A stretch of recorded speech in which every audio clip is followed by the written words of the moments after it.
I didn't know what to expect because it was a new format, new year. We didn't know. None of us knew what to expect. But throughout the whole fourth quarter and at the end of the game, everybody was like, that was pretty damn fun. That was fun.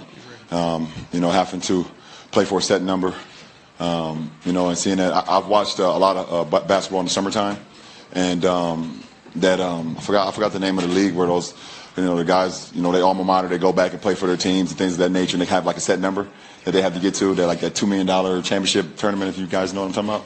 Okay, maybe you don't. Y'all don't watch basketball in the summer. Okay. Yeah. But that was extremely fun, and it was a great way to end 2020 NBA All-Star Weekend. LeBron, straight back here, Dan Weinke, LA Times. Was there any discussion about honoring Kobe with competitiveness, and did you see his kind of competitive spirit out there all night tonight? No, there was no discussion because we're all competitors. We wouldn't be all-stars if we weren't competitors. We all compete at the highest level, try to put our respective teams in position to win every night. Guys definitely, just have that sense of pride, that sense of competitiveness, throughout, the season, throughout the All-Star game, which we had tonight. But you could definitely feel being's present, just from the start, from every moment from the fans, chanting his name. Till you've seen the numbers. Every time you've seen Giannis' team run on the floor, you've seen the 2-4. He was definitely here. Next question, back left here. LeBron, Gil Barak, Sports 5 Israel. Was the last play for AD planned or was it just spontaneous? No, it was not.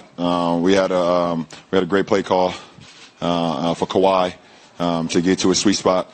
They kind of doubled. They doubled AD at the beginning of the play and left James open in the corner. James drove baseline, kicked it to CP, and then CP drove it, hit me, and they were kind of all scattered. And AD had Kyle Lowry on him at the time, and he just a great duck in seal, and I was able to just throw the ball and get the foul. So it was not planned, but just smart basketball. Right here in the front center. LeBron, right here. You've obviously played a lot of basketball in your career. What did you think about it ending on a free throw instead of old playground rules with an actual bucket? It doesn't matter. Listen, at the end of the day, you can win a finals game at the free throw line. It's a lot of things that happen on the playground that you can't do in our game too, where you can literally foul every single time and not get disqualified. So, I've been in games where you've won games at the free throw line, and that's all part of the game. If he would have missed both, no one would have been talking about it.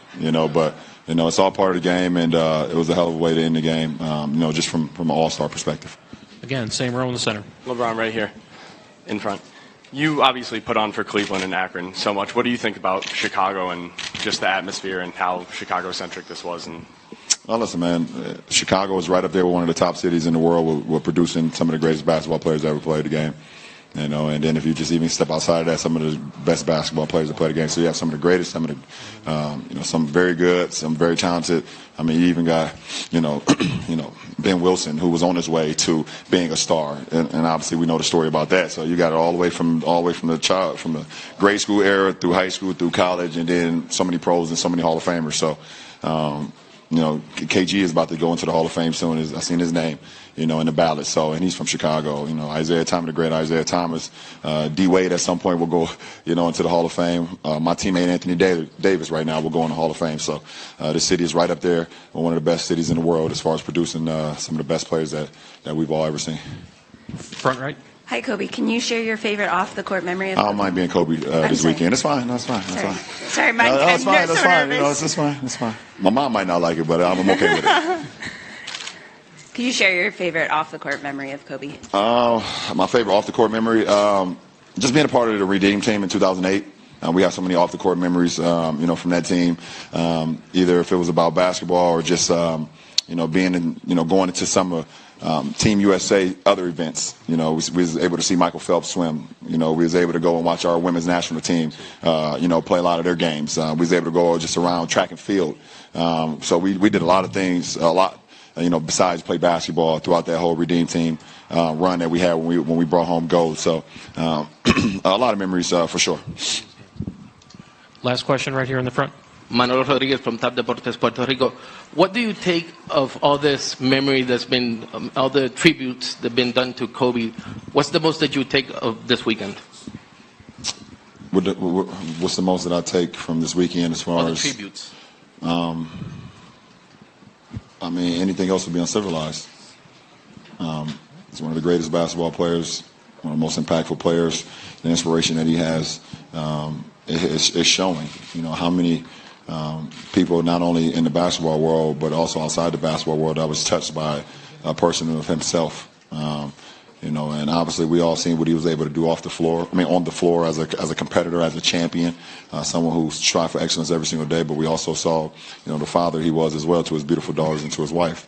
The things that he was doing, you know, winning an Oscar, just doing so many things that was just that people would aspire to do, and gaining inspiration from him because of his drive. So, you know, I haven't, you know.